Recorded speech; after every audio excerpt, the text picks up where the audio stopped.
Winter arrived suddenly in a small north town, as it usually does. Just yesterday Anna was squinting from the bright sun, filtering through the bare branches, jumping over dried puddles and enjoying the good weather. Today, however, the sky was covered with a thick grey blanket, pouring tons of white flakes onto the city and all its inhabitants, and yesterday's puddles had turned into treacherous ice patches, hidden under a layer of fresh snow. Anna looked out the window sadly and thought only about how to get home quickly, make herself a hot tea, wrap herself in a blanket, and temporarily escape the surrounding chaos by immersing herself in the happy, fictional world of another TV series. Anna's own life, that of a young, attractive woman, was far from a TV series. At best, it resembled a low-budget one, with the most ordinary script. At 36, Anna could boast of little more than a degree she had once received at the university. Thanks to this diploma, she had secured a job as a technologist at one of the local enterprises, where she had worked ever since. 9 years ago she met Stephen, a handsome and talented guy dreaming of a musical career. Saying the girl fell in love at first sight would be an understatement. Their romance ignited like a Bengal light. Steve courted her beautifully, dedicated ballads to her, and constantly arranged romantic surprises. Anna didn't mind at all that Stephen's pockets were always empty. She saw immense talent in him and was ready to help in any way she could. Anna had high hopes and expectations for their marriage, but after a couple of years of living together, she realised that most of them would never come true. Stephen, whom she loved madly, turned out to be far from the prince he had seemed at the beginning of their relationship. He was an extremely ambitious, rarely able to communicate without raising his voice, couldn't stand criticism, and often slammed the door if the terms of cooperation even slightly differed from his demands. In a few years of living together, Stephen had only managed to sell his compositions successfully a few times, completely giving up further rights to them. More often he performed in some run-down bars, at punk concerts, spent summers near one of the city squares with his guitar, and in winter he would lock himself in a small room of their rented apartment, equipped as a sound recording studio. Entry there was forbidden even to Anna. When Stephen was working, he couldn't be distracted. Any casual word or knock on the door would set the man off. Over 9 years, Anna had learned this rule and didn't interfere unnecessarily. She herself didn't know why, but she believed that one day her husband would achieve his goal and become a renowned musician. But time passed and nothing changed. Stephen was stuck in a state of perpetual creative crisis. More and more often, he would lock himself in his room with a beer. Anna knew very well that the guitar was gathering dust in the corner, just like the beat machine she had given him for the last New Year. The same fate befell the microphone, some fancy speakers, a drum kit, and much more. With her salary, Anna couldn't always afford such expensive purchases. Some of them were bought on credit. Stephen himself didn't work. He claimed that his genius deserved more than a job at a factory, a bar counter, or, God forbid, delivering groceries. Strangely enough, Anna agreed with him. She did everything to ensure that her beloved's talent did not fade. She continued to buy the musical instruments he asked for, paid for his trips to creative gatherings, and didn't burden him with paying for groceries, utilities, and other expenses. Anna denied everything for herself, rarely updated her wardrobe, saved on cosmetics, and couldn't even remember the last time she used perfume. She was up to her ears in debt. Her colleagues shook their heads, hinting that pulling the family alone was not the best decision, especially with a healthy man around. But she had gotten used to it. This way of life had become deeply ingrained in her, becoming not just a habit, but something natural and inseparable. Anna told herself that this was true love, sacrifice, compassion, and what filled her life with meaning. It didn't matter that it was hard, because at home there was always someone ready to hug her if she felt bad, or cheer her up if she was sad. Getting out of her office, Anna shivered from the cold and pulled up the collar of her thin coat. "Wow, it's freezing," she thought, shocked. "It must be around 10 degrees. And look at all this snow. Is this all of it? Winter. Well, in this coat I'll freeze to death, and I didn't even wear a thick scarf today. Oh well. I'll quickly run to the bus stop, and then I'll warm up on the bus." The woman headed towards the bus stop. The roads were chaotic. The sudden snowfall, as usual, paralysed all movement. At the turn, with hazard lights flashing, stood cars that had collided. People crowded on a tiny spot. Apparently the bus hadn't come for a long time. Anna checked the transport app to see the schedule. According to it, the bus should have arrived in a couple of minutes. However, it didn't come even after 15 minutes. Some people gave up and called a taxi, others continued to wait, and some decided to walk. Anna was freezing. The wind penetrated under her coat, trying to get into the sleeves and collar. Trying to warm up somehow, Anna swayed slightly. When more than 40 minutes had passed, the woman decided not to wait any longer and walk. That was a mistake. As soon as Anna moved about 200 metres away from the stop, the bus finally arrived. The woman ran back, but she slipped on an icy puddle hidden under the snow and fell into a snowdrift, painfully hitting her elbow. Some woman helped her up, but the chance was missed. With its rear lights flashing, the bus disappeared into the snowy evening darkness. Anna even cried out of frustration. Waiting for the next one was pointless. Obviously, due to the bad weather, the transport was running with significant delays, and the schedule was useless. Limping through the snowy slush, Anna slowly made her way home. "At this rate I'll easily catch a cold," she fumed. "And of course my down jacket is completely worn out. I've been wearing it for 6 years already. The zipper's broken and the fabric on the sleeves is worn out. It's not a jacket, it's a disgrace. I planned to buy a new one in the spring. There were sales in the summer, but I missed it. What an idiot. No, I need to solve this problem urgently. Money is tight, but I won't even make it to work like this. And soon the frosts will be even stronger. Of course, I could change the zipper on the old jacket, but how much longer? I could stop skimping on myself. Why do we always buy new things for Stephen every year? But I don't even notice that I have nothing to wear myself. He just sits at home. There are already about 10 of these jackets in the closet." Somehow, making it home, the woman rushed into the entrance and leaned against the radiator by the mailboxes. Warmth slowly spread through her body. Although there was no wind here, Anna called the elevator and went up to her floor. "I'm home," she shouted, opening the door. "Good for you," Stephen grumbled, appearing in the doorway. "Have you seen the time? Where have you been?" "Stephen, I'm so cold," Anna whispered, her teeth chattering. "I even had to walk part of the way. You should have seen what's happening outside. The transport has completely stopped." "Oh, for God's sake, why do you always attract problems?"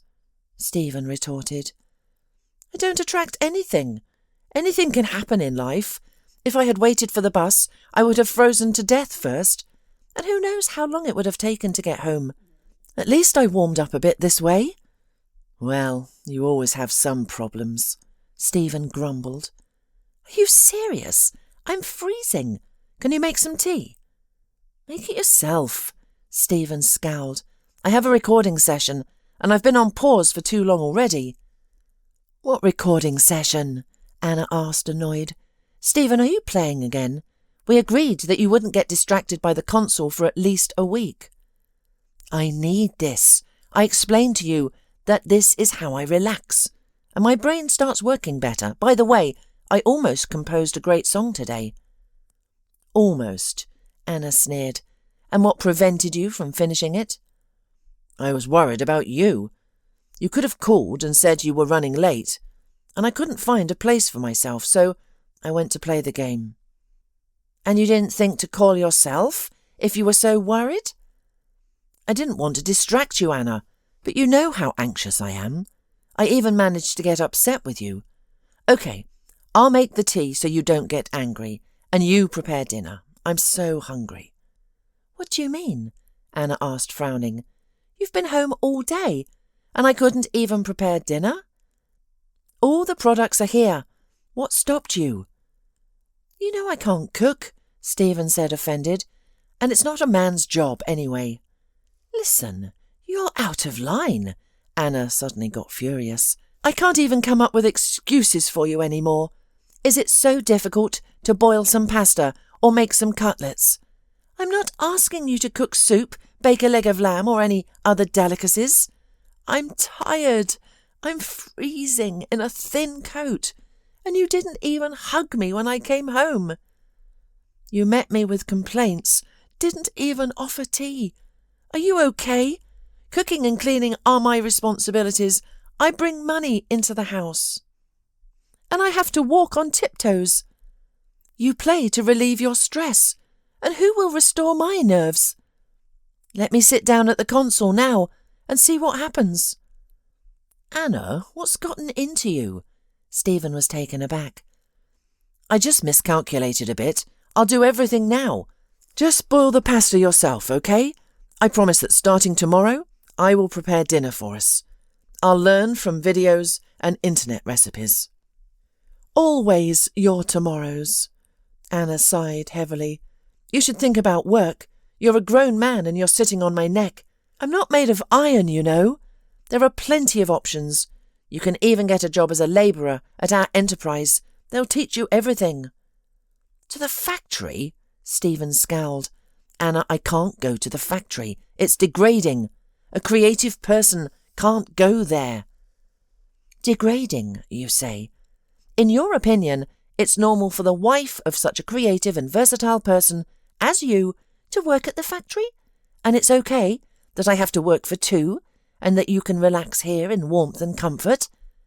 Okay, then let's not go to the factory. There are plenty of other options. And I'm not asking you to work full-time, but at least consider part-time options. You just don't want to.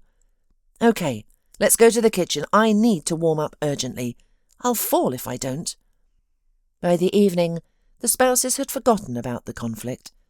Anna warmed up, ate, and came to her senses as soon as she snuggled up to her husband lying on the couch. "Listen, Steve," she suddenly said. "I didn't take an extra shift tomorrow. It's Saturday after all. I'm so tired of working with only one day off a week. Yes, I understand we need money, but if I continue like this without a break, I'll just collapse.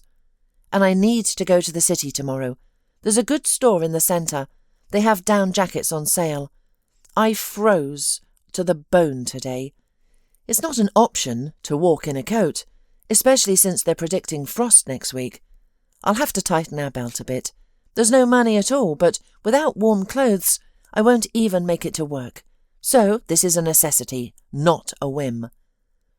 "What do you mean, tighten our belt?" Stephen propped himself up on his elbow. "Well, I mean we will have to save on groceries, for example. And I suggest not repaying some of your subscriptions for now. We can do without music for a month, and you can drink less beer. I don't know. I've already calculated. It should be enough for everything, but we need to cut out all the extras." "What do you mean, cancel subscriptions? Do you think I sit here all day watching series? By the way, the most expensive subscription is to Music Program, and I can't do without it. All the good plugins and instruments are there." "You're not listening to me, are you?" Anna looked at her husband from under her brow. "I'm telling you, it's temporary. You can write music without any programs. For now, make drafts and then pay and do whatever you need." "You just don't understand." Stephen got angry. "I'm struggling here within four walls, and you're suggesting I cut the budget even more. Why the hell do you need this down jacket? Last year's isn't good enough." "First of all, it's not just last year's," Anna began to explain patiently, although she was already boiling inside. "It's 6 years old. Secondly, I'm freezing in it. Do you want me to die in bed with a fever?" "Well, the sick leave is paid anyway." "Are you completely stupid? What does sick leave have to do with it? And what will I wear in January? The same thin coat? Oh, of course, I can take one of your 10 useless jackets. Are you kidding? They're 3 sizes too big for you. Don't embarrass yourself. Those are my jackets. Anna was stunned by such insolence. She looked at her husband for a long time, her lips tightly pressed together, and then something clicked in her head. The woman freed herself from his embrace and silently headed to the kitchen. "Hey, Anna, where are you going?" Anna stopped and turned around. Catching his gaze, Stephen shuddered. Usually light green, Anna's eyes were now dark, somewhat dull emerald, and seemed to see through everything around. "What happened?" "What happened, you ask? I will tell you now. How dare you even say anything to me? Who are you, anyway?" "Good Lord, have you lost your mind?" the man recoiled. "I'm Stephen, your husband." "No," Anna widened her eyes. "You are anyone but my husband. A husband would not wipe his feet on his own wife. He would not see her as a servant and a maid. He would not offer her to warm up with layers of sweaters when there is nothing to wear. He would not endlessly drain money from her for his stupid whims. He would not forget to make her tea if she is late, and he certainly would not make her work around the clock to pay for food, apartment, and his clothes. And do you know what a husband does? Do you know? At the very least, he hugs his wife after a hard day, warms her, asks how she is. He cooks his own dinner if he is hungry and she is not home for some reason. He does not whine that he needs to pay for some useless subscription from her wallet. And most importantly, do you know what is most important, Stephen? You're silent. It seems you really have no idea. And the most important thing, husband, is that a good husband would not sit on his wife's neck for years, avoiding any work just because he thinks he is a great genius that ordinary mortals are not even allowed to look at. Anna, have you lost your mind? Shut up already, Anna screamed. No one gave you the right to speak now. I have endured for so many years, obediently eating all the nonsense you successfully fed me, not noticing the mockery of those who saw how you treated me like an animal. When was the last time you brought any money home, huh? Don't remember, neither do I. Imagine that. I don't remember because I am the one working for 2. You have latched onto me like a tick and take everything without giving anything in return. Or what do you give? Blink your pretty eyes, drag me to bed. Believe me, I can do without all of that. Do you even know how much debt I have on my credit cards? And did I spend a single penny of it on myself? All on your endless guitars, drums, sneakers that gather dust on the shelves because you do nothing but play and drink beer.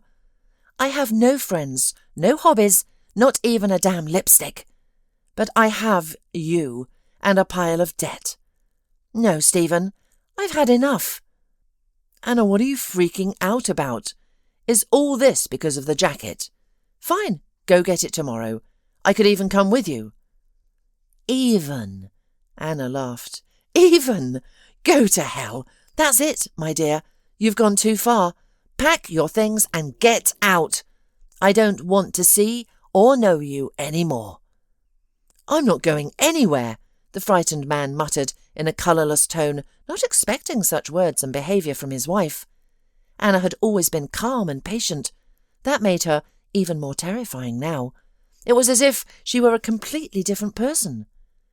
Anna, let's calm down. You're saying all of this for nothing. Believe me, you'll regret it later.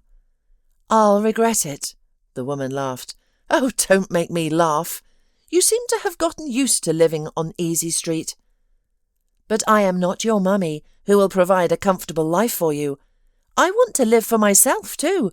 And thank God I froze so much today.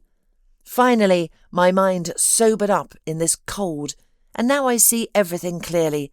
without the rose-coloured glasses you so diligently kept on my eyes. I'm filing for divorce, right away." "I won't give you a divorce," Stephen objected. "Really? Who will even ask you? We have no children, no joint property. You can take your crappy guitars with you. I don't need them. I will pay for them myself. Everything I owe to the bank. Oh, by the way, the debts are split in half during a divorce, dear hubby.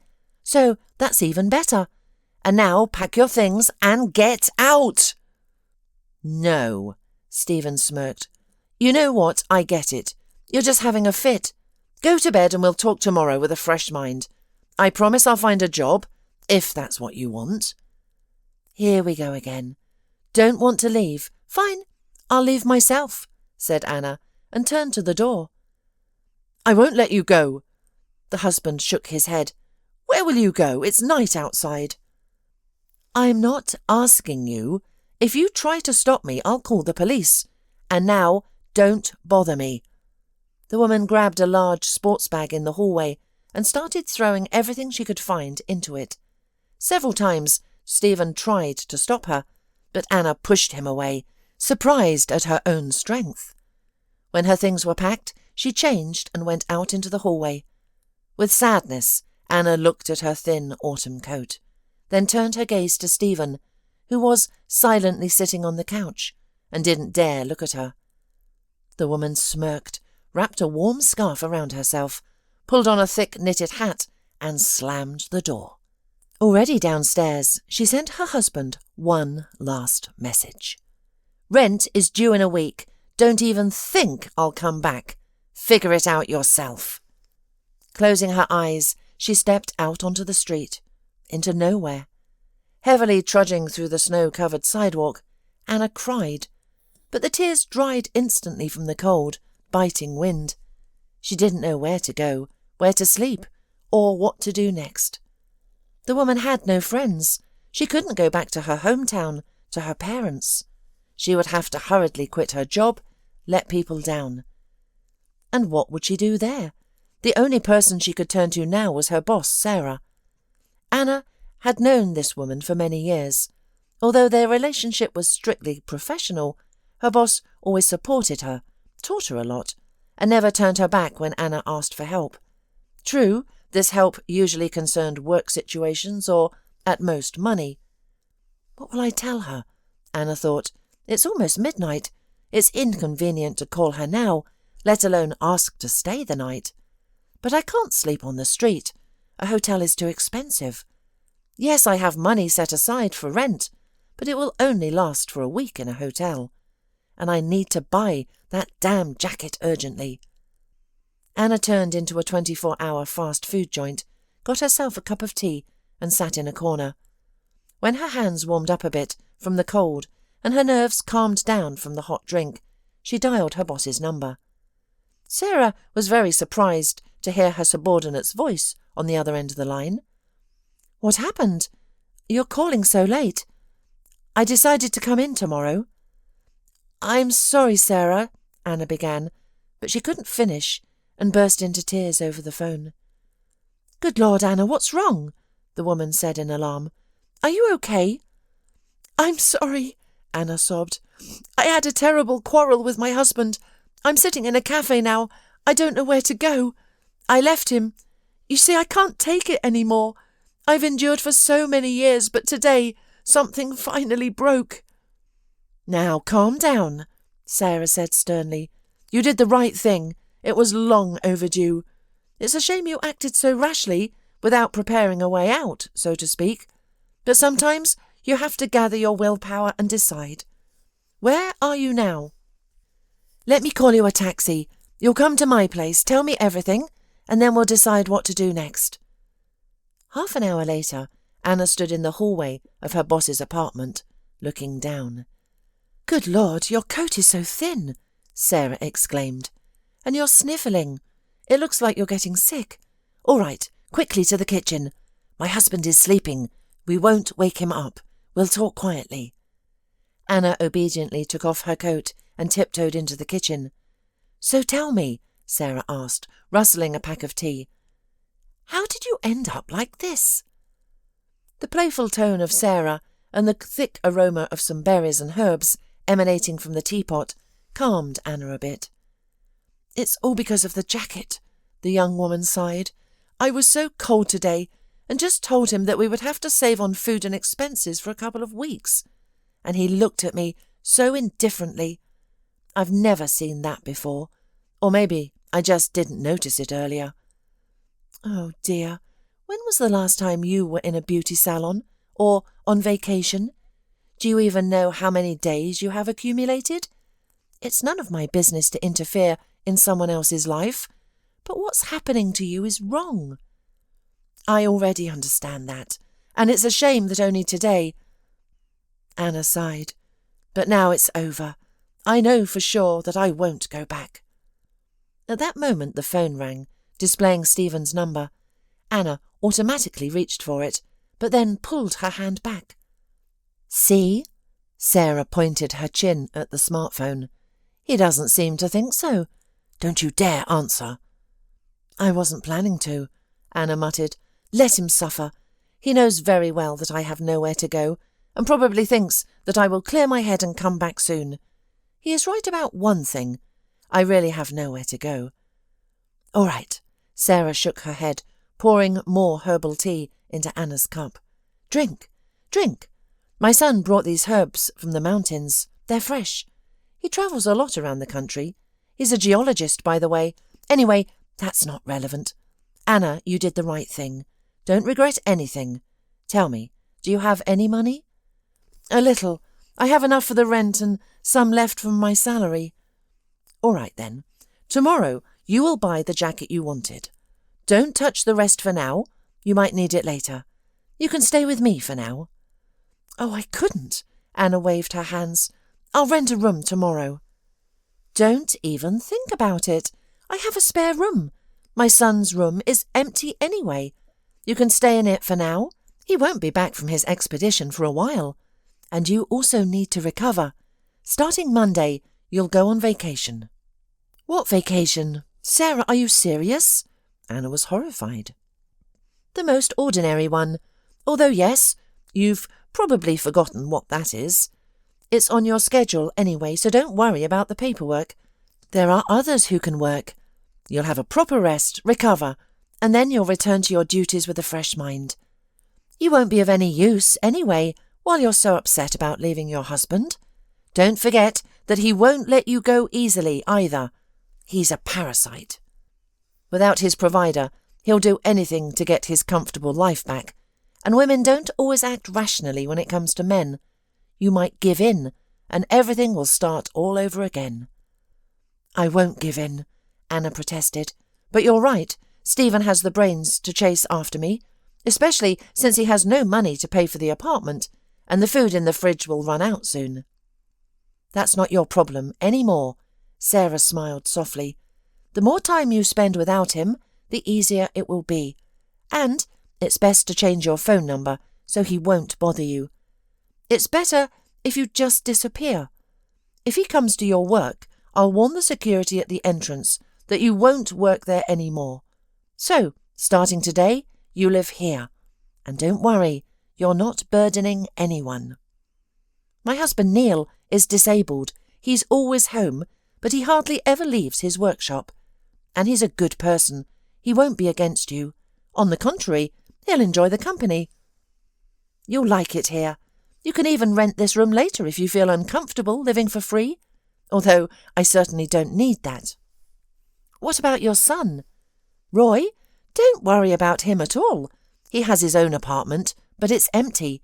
He's always travelling, and when he comes back he stays with us because he doesn't like living alone. He knows he's always welcome and loved here. Don't worry, he won't kick you out. He'll sleep peacefully at his own place. He's a reasonable person. He'll understand." "All right," Anna sighed. "But I'll still try to find a place to live as soon as possible." In the morning, Anna woke up to a magical aroma wafting from under the door. It smelled like sweet pastries. Her stomach growled traitorously. "Good Lord, it's so awkward to take advantage of someone's kindness," she thought. It's even embarrassing to leave the room and look Sarah in the eye. And I'll have to explain to her husband who I am and what I'm doing here. Oh well, I'll have to endure it for a little while. I'll move out at the first opportunity. Currently, though, I should rest and get my thoughts in order. After getting dressed, Anna left the bedroom and immediately bumped into Sarah in the hallway. "Oh, you're already up. I was just coming to wake you." "I'm sorry I slept so long. I don't even know why. Usually I wake up at 8 at the latest, even on weekends." "Stop apologising for everything. Here, you're a guest, in a way. Allow yourself to relax. We'll take care of the rest with my husband. By the way, let's go to the kitchen quickly. Neil is eager to meet you. And the pies are ready." Anna followed the hostess into the kitchen. Neil was sitting sipping tea and reaching for another pie. "Good morning," Anna smiled at him. "Good morning, dear guest." Neil waved to her. Only now did Anna notice that one of his eyes was covered with a bandage. "Don't be embarrassed," Sarah smiled. "What kind of pies do you like? These are with cabbage, these are with apples, and those are with fish." "Oh, I like all kinds," Anna laughed. "It's so unusual for someone else to cook and not me." "You'll get used to the good life quickly," said Neil. "Sarah won't let you work in the kitchen. She's the queen and the boss here. Look how thin you are. My dear wife will fix that quickly." "Thank you." Tears welled up in Anna's eyes. "I didn't expect anyone to care about me." "Oh, come on," said Sarah, placing her hand on Anna's shoulder. "My dear girl, stop demeaning yourself and thinking you're worthless. You are a good person and a fine professional. Over the years of our acquaintance, I have seen this time and again. Put an end to your self-pity. Now, let's have breakfast, and then we'll go together to get your jacket." "I'm all done," laughed Neil. "Thank you, Sarah, for such a hearty meal. I'll head to my place, and you two can chat here for a while. I'll have plenty of time to speak with the young lady later, so please excuse me. Duty calls." When Neil left, Anna looked questioningly at her boss. "If it's not a secret, what does Neil have to do on a weekend?" "Ah, that old pirate," Sarah squinted. "Don't pay him any mind. He'll spend the morning in his workshop, building his ships. He might show you later, if he'd like to. He's been into modelling for about 12 years, ever since he retired due to disability. He used to be a captain on a cargo ship.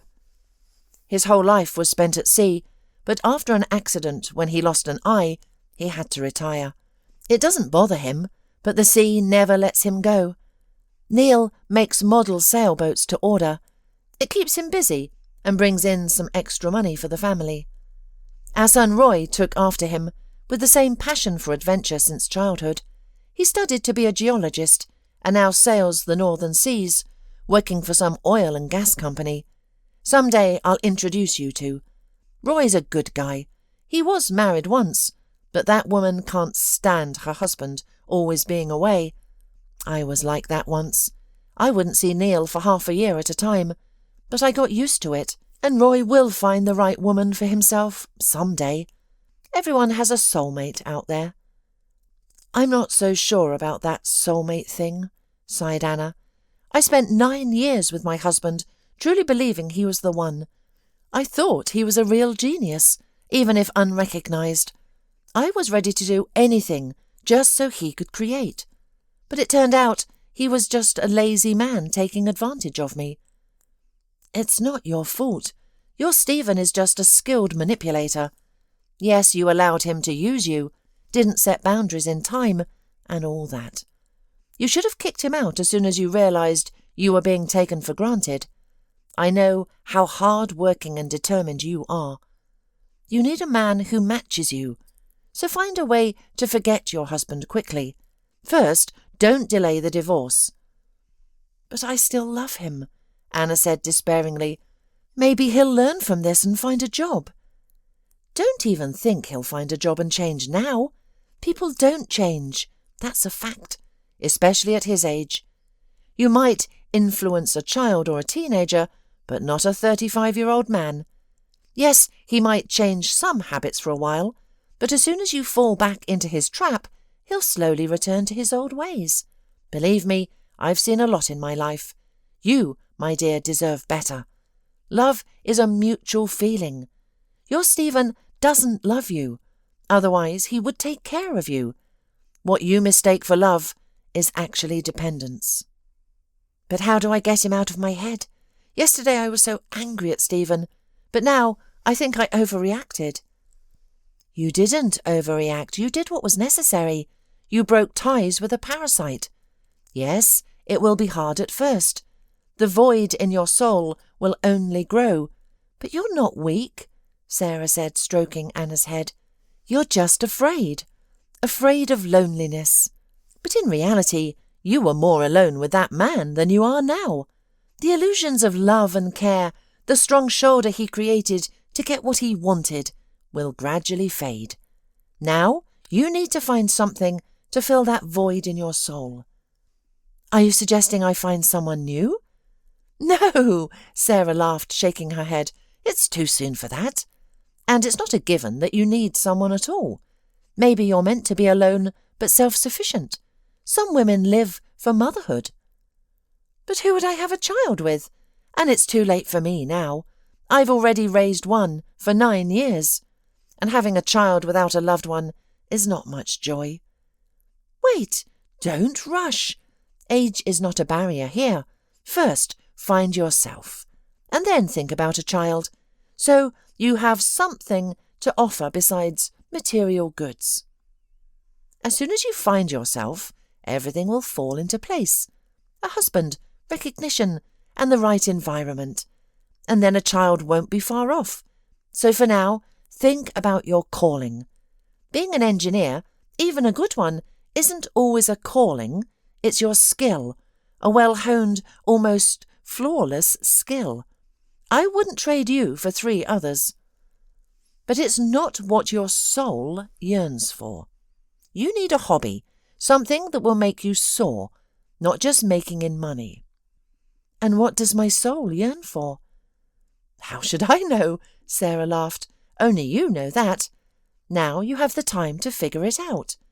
Watch Neil as he builds his ships. His hobby became a lifesaver. Neil gets so absorbed in the process, and he's happy. I see it in his smile and his actions. And you, my dear, need to find what makes you happy. Our world is a reflection of ourselves. If you keep pitying yourself and letting others use you, the world will conform to that. But if you learn to love yourself, the world will love you too. That's the golden rule. And now, let's go get your jacket. Promise me you won't try to save money. Choose the one you like at first sight. Understood? But there you go with but again. As long as you keep finding excuses to deny yourself immediate pleasure, nothing will work out. I've arranged your vacation, so your vacation pay will be coming soon. What better reason to spend it? And don't worry about a roof over your head. You'll soon experience what it's like to live without being harnessed to a plough, just for yourself. Early on Monday morning, after Sarah had left for work, Anna drank her coffee and tried to find something to occupy herself with.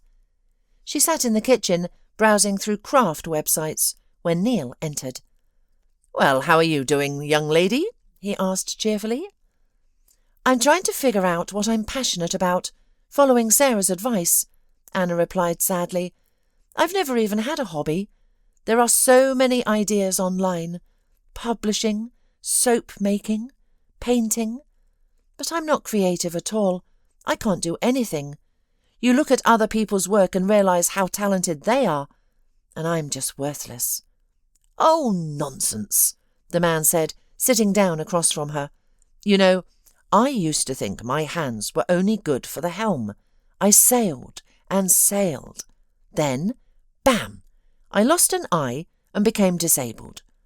At first, I struggled with idleness. I was used to always being on the move. I sat around for 6 months. Then Roy gave me a model of a battleship for a holiday. It still sits on my shelf. Oh, I struggled with it for a long time. First, I had to glue everything together, then paint it by hand.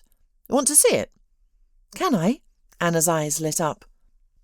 "Why not?" the man smiled. "Though I rarely let anyone into my workshop. It looks like you need it." Neil gently pushed open the door to his room. The space was filled with sunlight, in which dust particles danced. It smelled of varnish and wood. This scent immediately filled Anna with a sense of peace and joy. The woman looked enchanted at the contents of the shelves filling the space. Sailboats of all kinds proudly displayed their sharp bows. Their hulls gleamed with varnish, and their sails billowed. "How beautiful!" Anna exclaimed, barely breathing. Even speaking amidst all this splendour seemed impolite, unethical. "Did you make all of this?" "This is just a small part," Neil chuckled. "Most of these are for sale, waiting for their new owners. But there are some models I wouldn't part with for any amount of money. Look here." The man led Anna to a small pedestal on which sat a sailboat of remarkable beauty. "This is my Meg, my firstborn. I named her Meg after my mother. Roy didn't even know what his gift would turn into." "Wow, such detail! It must have taken a lot of time to work on it," Anna marvelled. When you enjoy the work, you don't notice anything or anyone around you. But imagine the joy of seeing the result. Yes, I spent about 5 months on Meg. Now it takes a little over a week to assemble one model, not counting drying and polishing. But back then everything was new and a lot didn't work out. But I learned to work with paints, trained myself to be patient, and even set the sails myself. Sarah is happy when I come out of the workshop satisfied and show her my latest creation. Although I know she often grumbles that I sit alone for a long time and don't let her into the process. But creativity is a solitary endeavour. Any noise can interfere with doing it the way you initially wanted. And sometimes it's the opposite. I listen to Sarah's cheerful chatter in the kitchen and an idea comes to mind.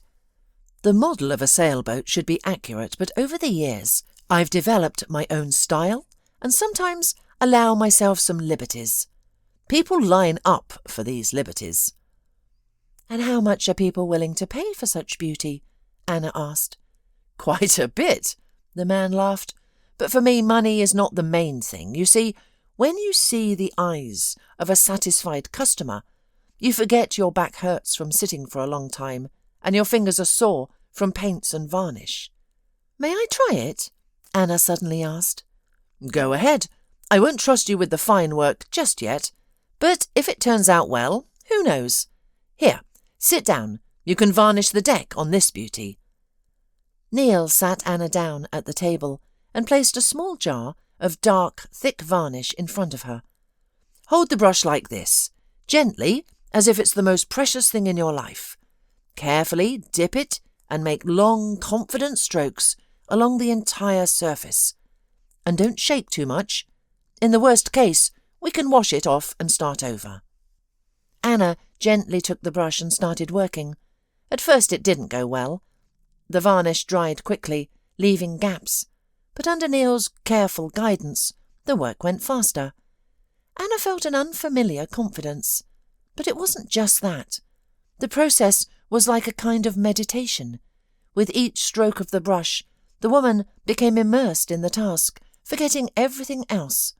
Her insecurity, sorrows and worries vanished. "See?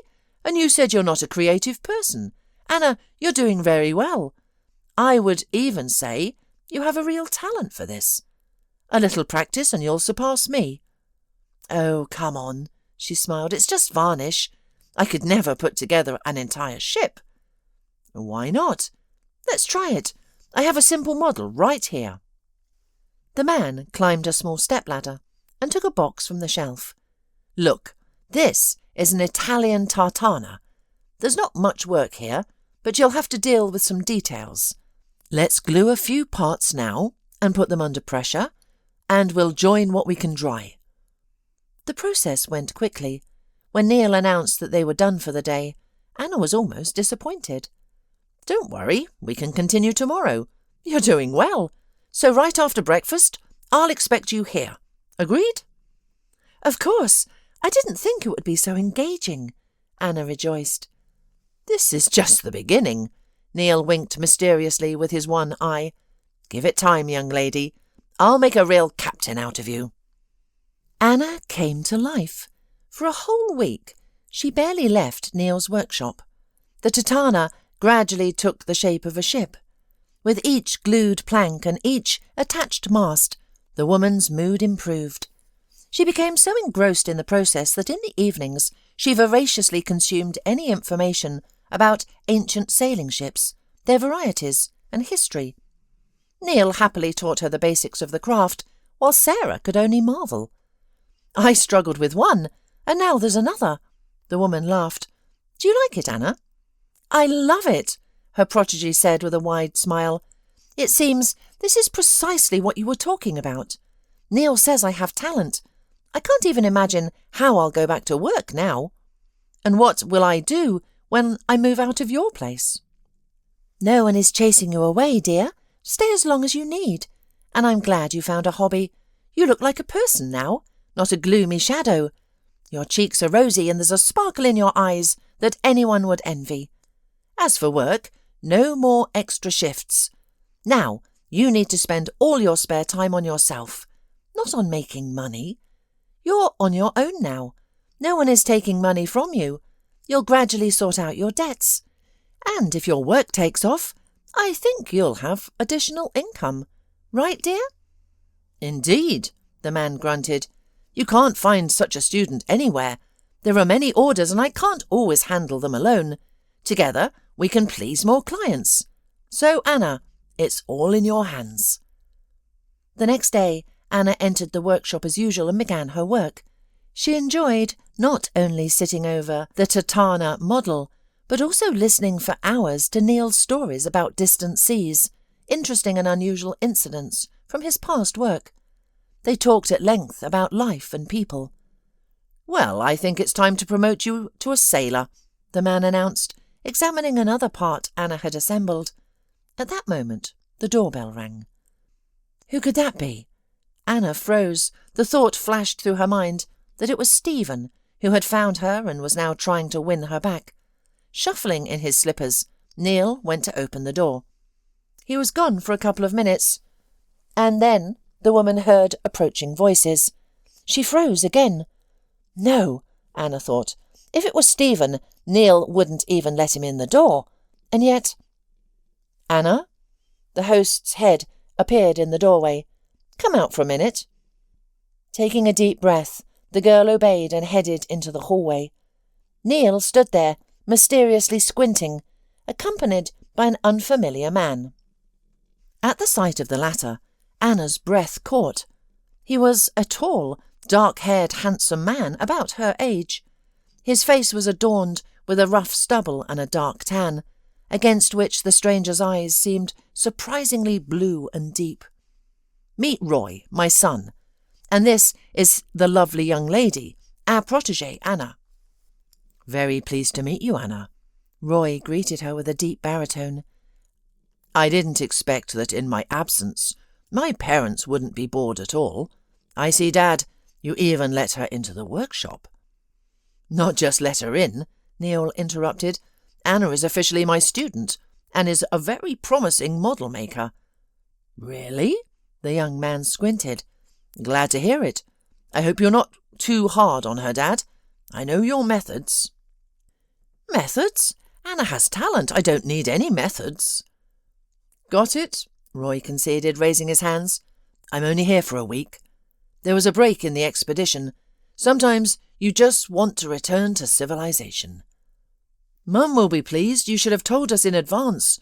We could have prepared. What's there to prepare? Roy laughed. The main thing is that you're here.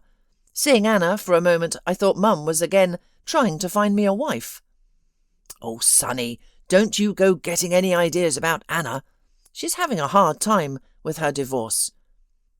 Is that so? All right, I'll keep that in mind. Roy laughed, and Anna blushed deeply.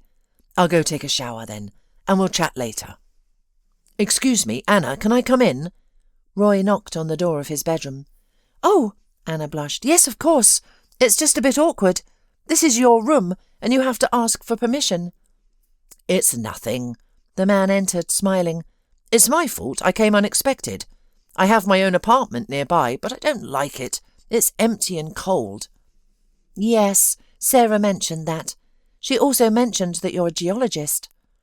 "Almost. That's too broad a term.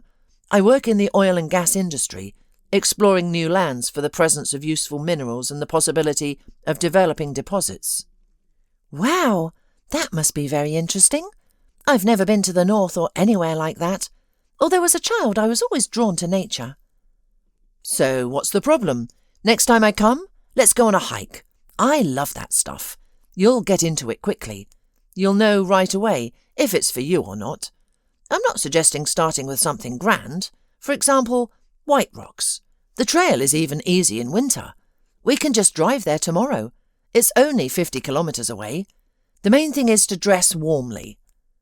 "I can do that, especially since I need to check my jacket."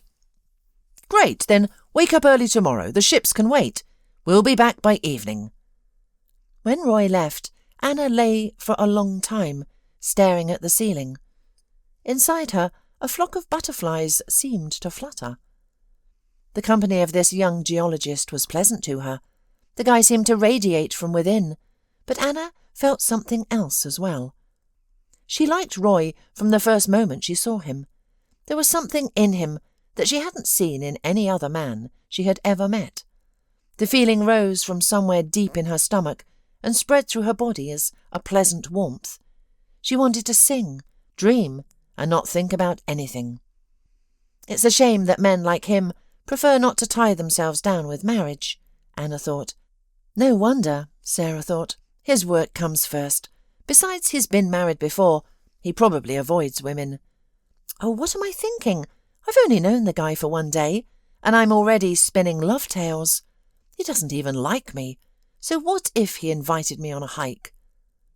Exactly 1 year had passed since Anna left her husband. Not once since then had she regretted her decision. Life began to move rapidly.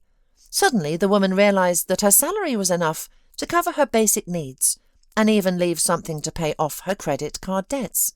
Soon, Anna paid off all her debts quickly. In just 6 months of intense work with Neil, she began earning her first money from selling ship models. The woman continued to work at the factory, devoting her evenings and weekends to her new hobby. 2 months ago, she finally moved out of her benefactor's home. The couple was, of course, a little sad, especially Neil, but they also had reason to be happy. After all, Anna hadn't gone far. She had simply moved in with Roy. It turned out that the feelings were mutual. It only took a couple of trips to nature for the man to confess to Anna that he had felt a kindred spirit in her from the first moment he saw her. However, he didn't propose marriage. But that was even better. Both had painfully gone through divorces, and both sincerely believed that formalities meant nothing to those who felt genuine feelings. Roy was absent most of the time, but when he returned, he showered his beloved with attention and care. And this time was only theirs. As soon as the door closed behind Roy again, Anna could calmly devote herself to her beloved craft. The woman's work quickly gained recognition, to which Neil certainly contributed, but the acknowledgement flattered Anna and gave her the strength to continue, perfecting her skill. Sometimes Anna would take a well-deserved day off. This day happened regularly, once a month, and she dedicated it solely to herself. Usually, on such a day off, Anna would get ready as early as possible, dress up and simply go for a walk, stopping at cosy cafes, perfume shops, exhibitions, or just interesting places along the way. This is how she drew pleasure, which, as it turned out, gave her much more energy than just lying on the couch during breaks between shifts. And this leisure time proved beneficial for her creative work. Anna often noticed the unusual in the most ordinary landscapes of her small town, in shop windows and signs, even in road signs. Sometimes she saw special shades of colours in the lipstick samples displayed in the window, and then she would carefully mix pigments to paint the sails, stripes on the hulls of ships, or flags on the deck in something similar. This Sunday morning was beautiful. Anna immediately decided to go to the city centre to get some fresh air and gather new impressions. She applied light makeup, put on a warm knitted dress with elegant stitching, and styled her hair beautifully. Satisfied with her reflection in the mirror, the woman threw on a fur coat and called a taxi. "Anna!"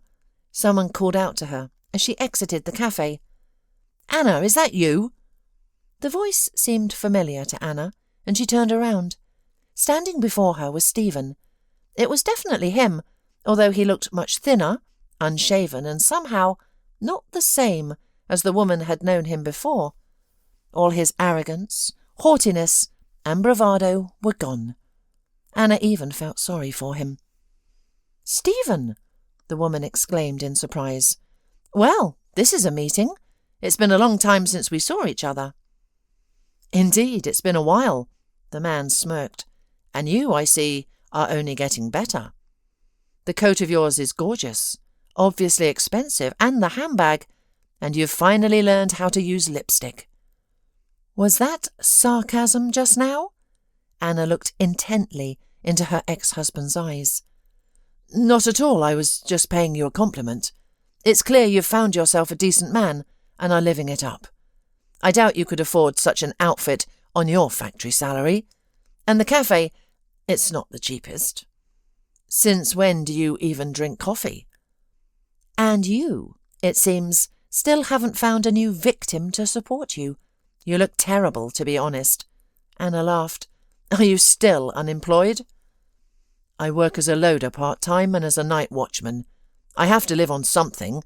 Not everyone is lucky enough to snag a rich sugar daddy." "I see. Well, first of all, I'm glad you finally went against your principles and stooped to ordinary human problems. Working is noble, whether it's as a loader, a cleaner, or anything else. Money doesn't stink. And secondly, I don't have any sugar daddy. Over the years of living together, you should have understood that I can't live off someone else. I earned this coat and purse myself. It turns out that you were consuming almost the entire budget. And without you, there's plenty of money left. See, it's enough for decent clothes and even coffee." "And you've improved your appearance too," Stephen whistled. "I didn't even realise you were such a beauty." "Listen, are you hitting on me?" Anna asked sharply, stepping back from Stephen. "Well, why not? After all, you're my wife, even if you're my ex. And since you don't have anyone, maybe we should give it another try." "That's funny," Anna sneered. "But what makes you think I don't have anyone?" "You said yourself that there's no sugar daddy." "There's no sugar daddy, but there is someone I love. Truly love. Understand? Someone who doesn't use me, but respects and values me." "Oh, really? And where is he?" the ex-husband asked sarcastically. "On an expedition. He'll be back in a few days. I'll introduce you if you like, though I doubt you'll like him." Proudly lifting her head, Anna descended the steps and walked down the sidewalk without looking back. The light frost pleasantly nipped at her skin, and the freshly fallen snow crunched loudly under her heels. The phone vibrated in her pocket. It was a message from Roy. "I love you, and count the days until my arrival." Anna read aloud. Smiling broadly at the passers-by, the girl walked through the city. It seemed as if the whole world was smiling back at her.